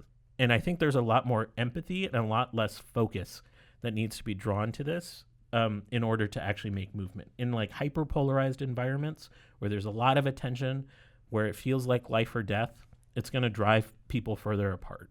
I know in some states there's a clause that allows you not to get vaccinated, not to vaccinate your children for philosophical reasons. Yeah. And some states are getting rid of that. So that's one step that can be taken. There's also a lot of evidence that mandatory vaccination policies, while they make short-term changes, those people that don't want to vaccinate their children or are hesitant are not positively impacted by that legislation. They aren't making better decisions, health decisions based on that. Sometimes it's about the greater good, and not having your child vaccinated is not just about your child. It's about other children that they could infect. So that message, which I totally believe in herd immunity, is one of the messages that has the least potential impact to move people that are vaccine hesitant. They don't give a shit about herd immunity. They care about what's happening to their kids. But the herd does. Yes. Yeah. And so like, I'm just suggesting this isn't an easy thing to be like, I am pro-vaccine. Everyone has to get vaccinated. These policies are in place. Or we need to deplatform X people. It's much more complicated. And there's a lot of great behavioral science research out there on this topic, on what's been tested, what works. And I encourage people, if they want to have legitimate conversations about this with family members, with loved ones, with people in their community, to read up on this stuff, because it has been studied and there's been stuff that's proven effective that works. And a lot of it starts with just a measure of empathy between the person that's hesitant. Fair point. And I'll leave it there. I just want to acknowledge that this conversation is going on, and the tone of it, I think, has we have an opportunity to change it. I see you put something down here. I'm a pinball nerd. Pin. Just to my point. Finally, pinball. That makes me very happy. Oh, wow. Well, the link you put down does not work. But I have a feeling I know what it is. The Williams. Did you put this down? You put it in the show notes. I did. Was it last? I think we might be rehashing last week's news. The Pinball FX update? I don't think we talked about that. We did not talk about this last week? I don't know. I think we did. Did I mention the 3 games? I don't think I knew the 3 games last week. Yeah. So the Pinball Effects Williams collection, Volume 3, is coming out later this month. And if I recall, they are including 3 games, Champion Pub, Theater of Magic. Oh, which that's is a good one. it's That's a classic. really, That's a really good classic, one. yeah. Great John Papaduke game. And what is the third one, Kishore? What is it? It's not... I'm only a surveyor of science. I'm not the purveyor of pinball, so I don't know. I forget. Anyway, there's a third game. These are great. These are the guys who make Pinball Effects and Zen Pinball, but they've revamped their physics engine entirely, and they're remaking all the games that that Zen or not Zen Pinball that the Pinball Arcade guys were making back when they had the license. Now they've appropriated it, and they're making all their own versions. And if they would just bring it to VR, the world would be perfect. Theater of Magic, Champions Pub, and Safecracker. Oh, yeah, Safecracker. Pat Lawler game. His last game that he made for Williams. That's a weird game. You guys know that game? No. It's a different size game. They made a completely new cabinet for it, so it would a little bit smaller, so it would fit into narrower places. And you obviously, you're cracking a safe and you're trying to escape. But the neat thing about this game is if you beat it, you get a token. Like in the actual arcade, you get a physical token that would drop out of the head and roll down the playfield glass. Wow. And you would land on you. You'd catch it, and if you could either keep that token, there's a special Safecracker token, or you could put it back in the game and you play a whole different game. A whole new game? Or Whole new game that you could only play with that token. So is it different playfield? Or? No, obviously the same playfield, different rule set. Got it. Different rule set Got it. entirely. Okay, it wasn't like another board or anything. Okay, So it'll be interesting to see how they emulate that. interesting. Yeah. All right. We are running out of time, so let's go to a VR minute real quick, and because we got to talk about Captain Marvel. The VR Minute. Virtual reality this week. As a quick segue from pinball to VR, we will be covering an update to my PinSim, the Pinball VR game interface controller, in this week's episode of Projections. We're going to record it after the show. It'll be up later this week. Yes. All right. Nice teaser. Big news in World of VR. Valve had a big shakeup. They had let go of 14 employees working in VR, but Gabe Newell responded to an email from some concerned VR enthusiasts and said this was unrelated. This was related to personnel issues, not related to their future hardware plans. And Alan Yates had said something to the same effect, that they are not out of VR. So Valve is still in VR, but the people working there, not the same people. But as long as I think Alan Yates is still there, I'm happy. I'm good. We played a little bit of Racket Fury, which is an Oculus Go game. It's on Rift too. It's on Rift, right, but the Oculus Go now is multiplayer. And Yep, so as is the Rift though. So that was released on both platforms. So they now have multiplayer. You used to only be able to play against bots. Right. And now you can play against other people.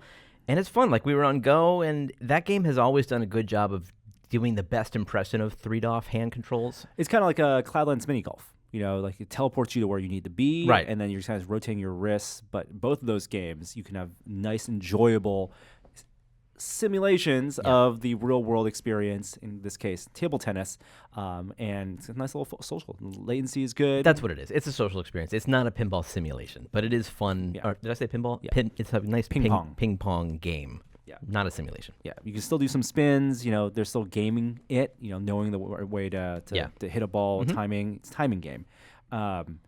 Recommended. Vacation Simulator, which we saw last year at GDC, now has a release date. Not too far off. When is it? I forget. I'm clicking the link. Do you know? No, is this a teaser? I'm also. Why are we both loading this at the same time? April 9th. No, April 9th. April 9th. Will this be published by Google?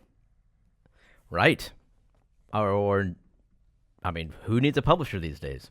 Right? Right. Or is it under the Alchemy Labs banner? I think it's still Alchemy Labs. They're just a part of Google. Well, you're never going to book deal after that. No, I mean, it's just interesting that they have a VR department at all and no 6DOF headset. Yeah, true. Although Google will be doing some type of announcement. They just hired Jade Raymond as a VP for something related to gaming, and they'll have some type of announcement at GDC. Although everyone assumes there'll be some more traditional console-like gaming thing because there's a controller mock-up. The Quest is still, we think, on track to come out this year in the spring, and John Carmack has confirmed that side-loading on the Quest, content and applications will apply the same as in the Quest as on Go, which is great news for people, developers and consumers. Sure. And so that's good. It's not exactly a matter of plugging it into your computer and dragging and dropping, but it is good that you'll be able to put things on there. Exactly. I think we talked about Beat Saber Music Pack. They have a music pack coming out. I think It comes out today Yeah. as you're listening to this. 3.14, right? Yep. Yeah. Oh my gosh, we're missing the Tesla Y event. That's tonight, as you're listening to this, but tomorrow as we're recording this. So we'll have to talk about it next week. I won't talk about it next week. You phone it in. I know. Next week also GDC, and we expect lots of VR at GDC. New games, of course. We hope that Quest will be there, and We know it will be there. we of course it's got to be there. Its first public appearance since Oculus 5.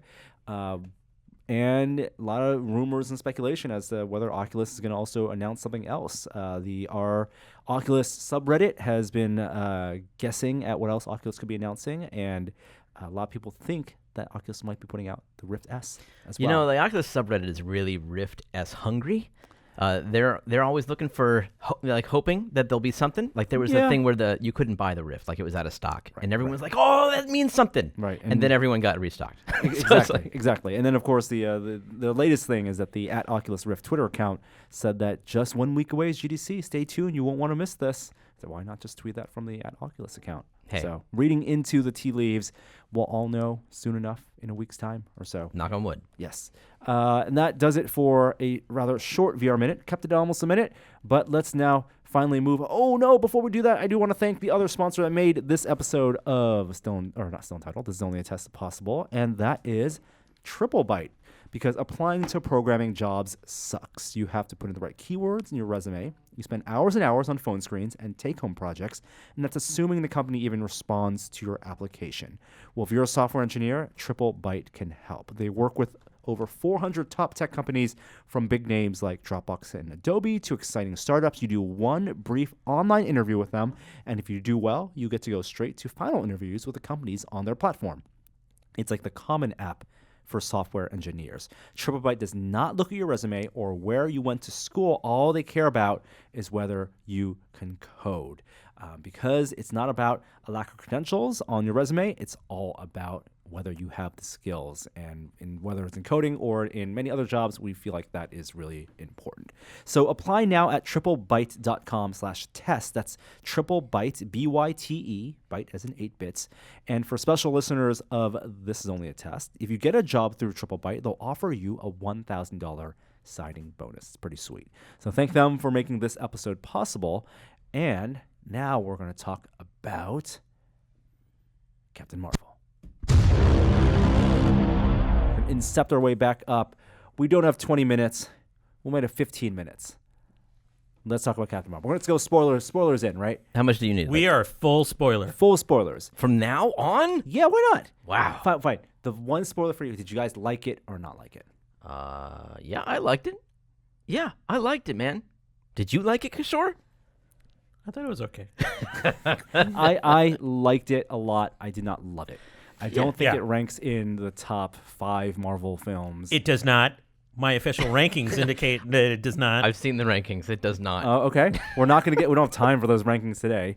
But Kishore did put up a spreadsheet in our Slack. But where do we want to go? Okay, spoiling. Let's go to the spoilers. Jeremy, this is our chance to answer your questions. Oh my God! Let's do it. this let's was do it. this was the '90s movie you've been waiting for. No, it wasn't. No, it I wasn't. think That's the thing. that was the thing. I think they made such a big deal about this being a period piece. The first trailer, her crashing into a blockbuster, and I felt like it was very superficially 90s.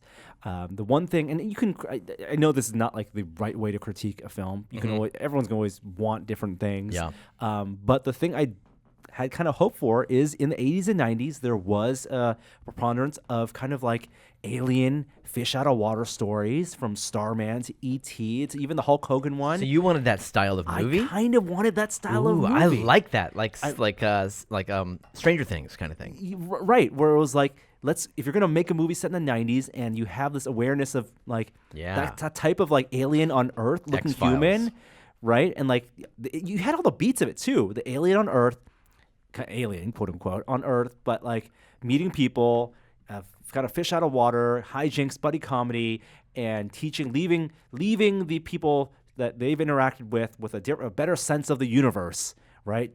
Sam Jackson, Nick Fury comes out of this with awareness of the universe, and that's why he creates the Avengers Initiative. Like, I kind of wish tonally it had taken that tact, but that's just a personal preference. I like that. No, I'm with you on that. That didn't occur to me.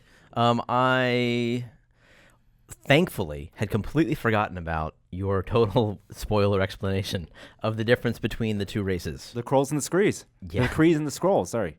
Yes. Like, so if I'd remembered that, I would have known about the twist. And I thought that twist is one of the best parts of this movie. I was even surprised by the twist, and I knew the source material. How were you surprised by it? So in the source material, the Skrulls are just villains.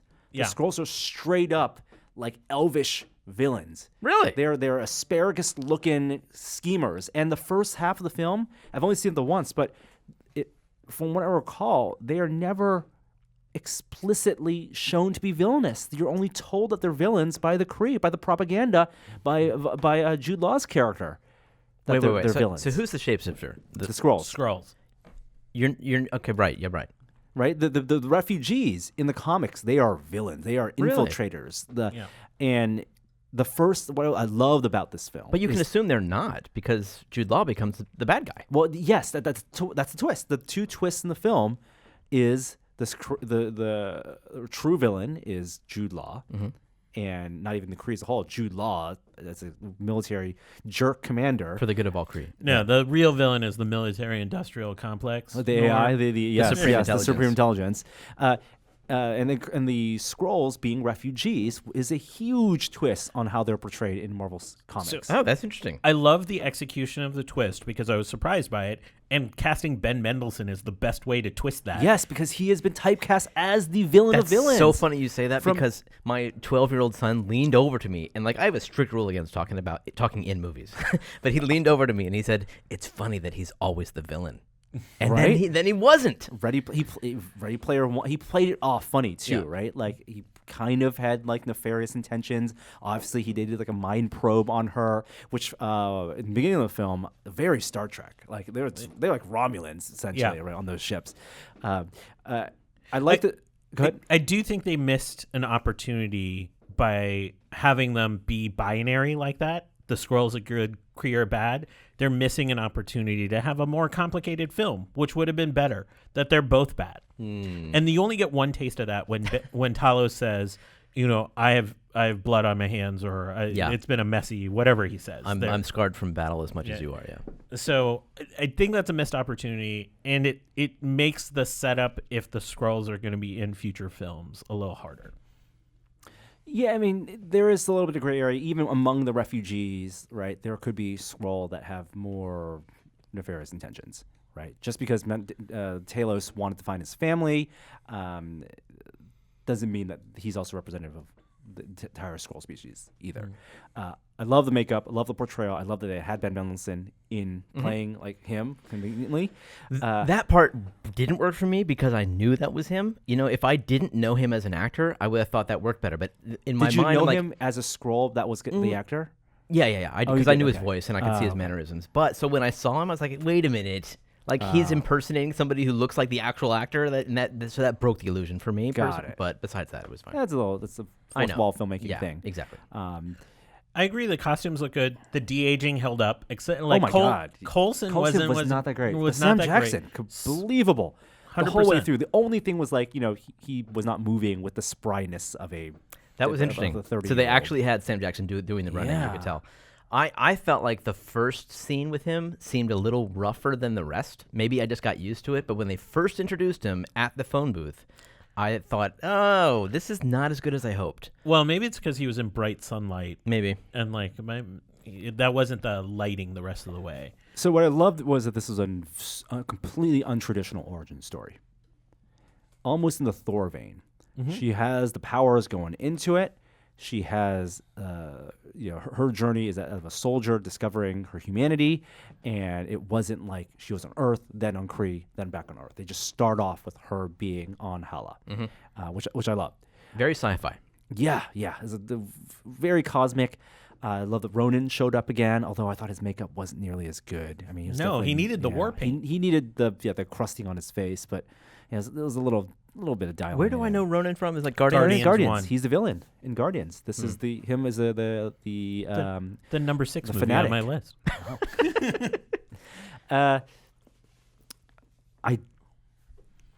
I like the Flurkin. I did not like that they needed to use the Flurkin as a comedic beat to explain the eye scratching. Do you remember me texting you? I was at the movie theater and I took a picture of the cardboard cutout. I said, "What's with the cat?" Yeah. Did you know at that point? Oh yeah, the cat. That was a good payoff. I thought that was a really good. Wait, payoff. you knew that was a Lurkin? A Flurkin. Flurkin. You knew that? Yeah, it's in the comics. That's Goose. Oh, So I think that skreeked of answering questions we didn't need, like in Solo. Oh, yeah. Of like I know for the sake of like just let him have some mystery to it. No. When he starts the movie off with no eye patch, you know from that moment that you're going to find out why he loses his eye. They hot tub time machined it almost.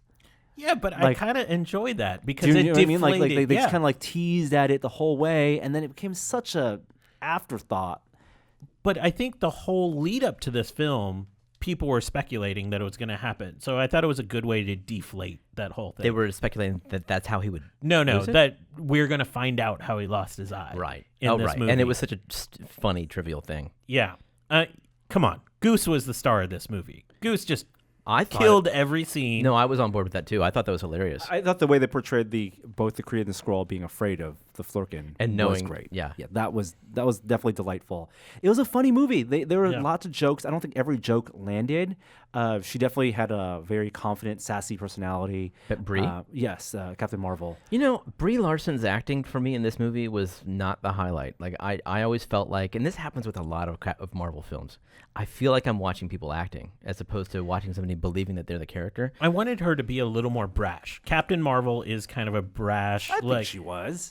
I think like it was just short of that. I thought her acting with Maria Rambeau Oh my God, that was was so really good. good. Yeah. Is that her friend? friendship. Yeah. Because I Yeah. thought she was the best actress or actor in the entire film. She was great. Yeah. Gotta give a shout out, like no love interest. Thank God. Yeah. There was no love interest. Besties. The I love that. I didn't even put it together because Maria Rambeau, the co-pilot, her basically wingman, her daughter is Yeah. Monica. The time. So What in does the that mean? comics, her call sign is a clue to the Yes. future. in Marvel Comics, the Captain Marvel moniker there is passed around. There are a bunch of Captain Marvels, and the Captain Marvel Carol Danvers is one of them. I like the clever Veers naming. that was new to you? That was new. That was new. That was clever. And for this film, I mean, it makes so much sense, but it definitely was a nice little surprise. But another Captain Marvel in the comics is a Monica Rambeau, and it is the daughter.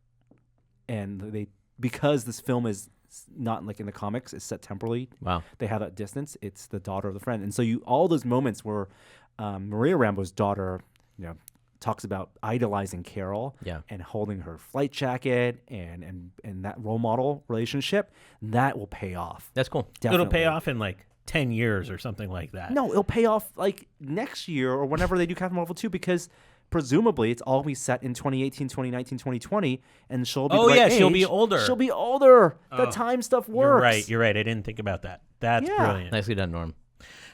Good work. Who's a Skrull? Yeah, right. So this is where are you coming from? You got to introduce this because Well, like, wait, I we didn't gotta- think of this. We got to wind up. I have one last thought. I think the place this movie missed being great is you're supposed to, like, all the great Marvel movies have like a jump out of your seat moment where the character like assumes their mantle, their fullness of a superhero.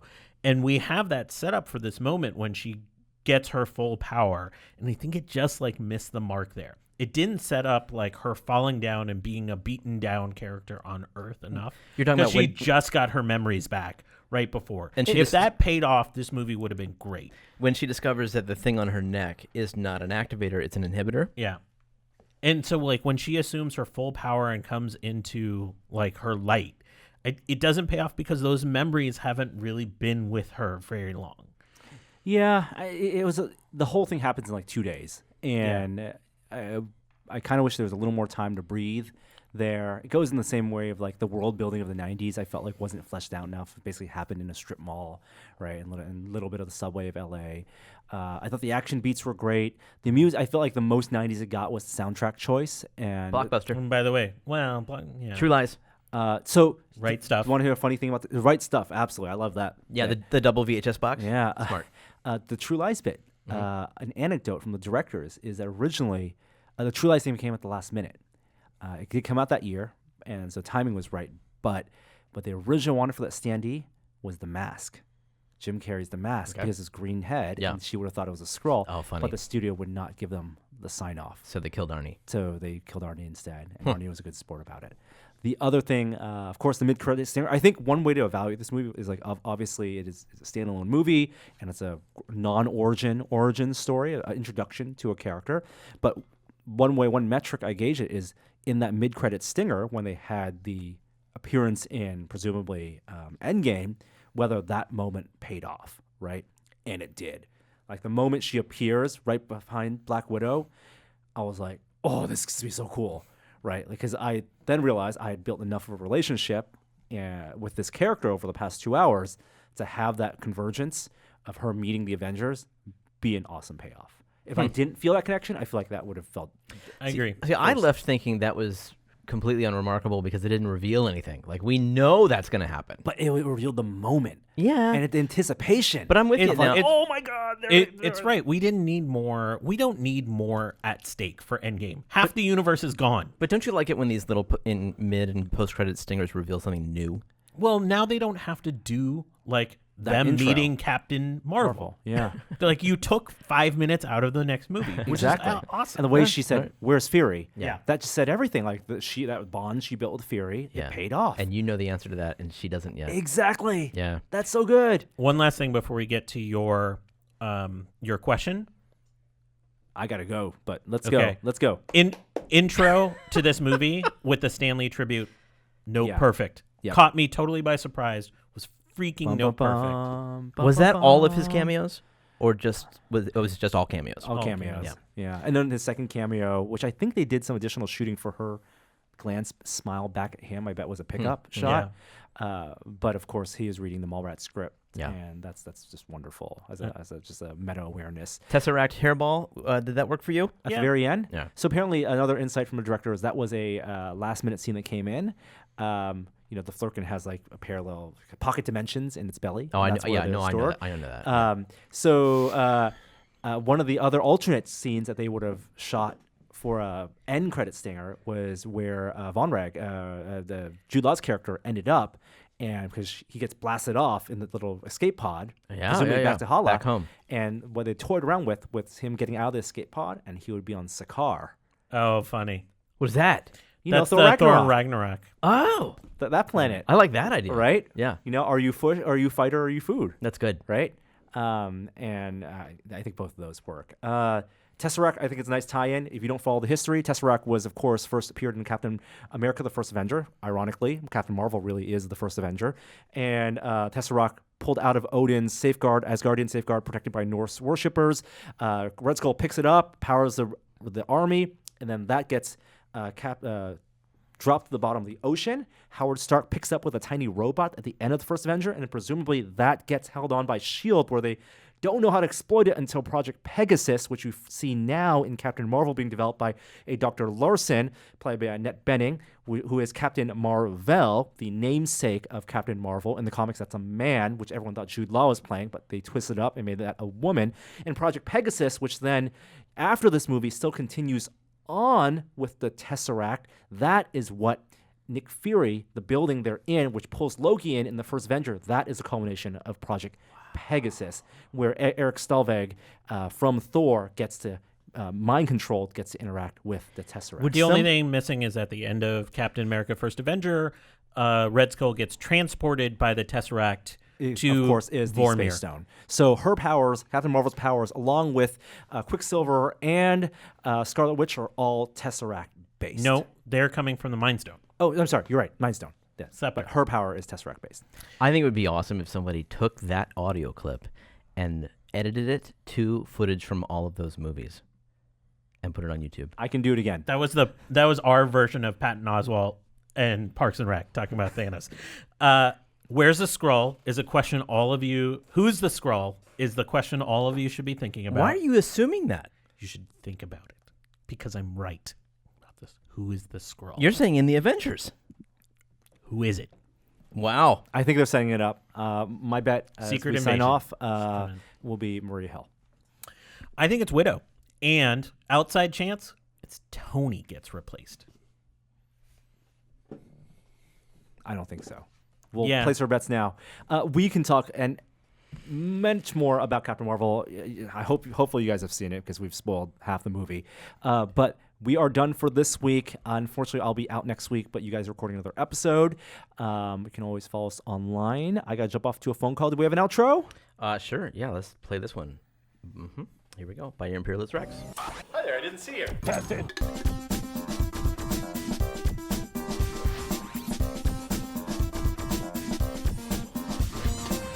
It's actually quite dramatic and it's super violent in this way that I found, quite watchable.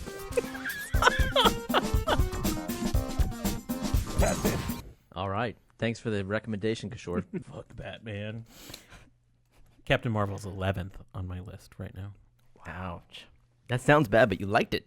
I did. There are 21 films.